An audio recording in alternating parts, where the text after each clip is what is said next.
আসসালামু আলাইকুম সুপ্রিয় বন্ধুগণ, তোমরা সবাই কেমন আছো? আশা করি ভালো আছো।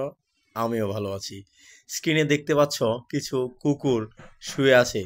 অবহেলিতভাবে কিছু কুকুর রাস্তার পাশে শুয়ে আছে।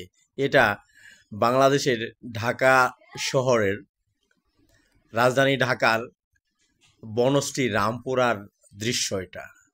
আমি তোমাদেরকে দেখাতে চাচ্ছি আমাদের দেশে কুকুর এভাবে অবহেলিত রাস্তায় শুয়ে থাকে, পড়ে থাকে, যেটা পা সেটাই খা। কিন্তু উন্নত দেশে, বিশেষ করে ইউরোপ কান্ট্রিতে, কুকুরকে কিন্তু অনেক আদর করে গৃহপালিত হিসেবে রাখা হয় এবং প্রত্যেকটা ফ্যামিলিতেই কুকুরকে লালন পালন করে।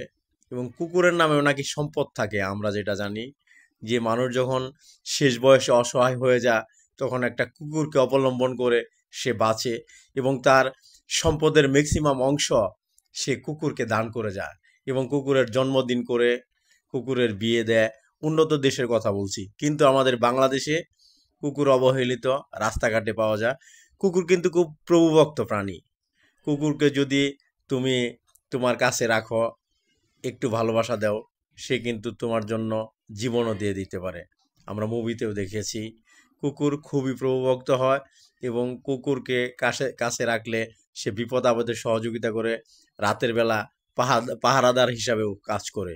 তাই বন্ধুগণ, তোমরা এই যে আমাদের দেশে অবহেলিত কুকুরগুলো আছে, আমি প্রতিনিয়ত দৈনিক 100 থেকে 200 কুকুর চলার পথে দেখতে পাই।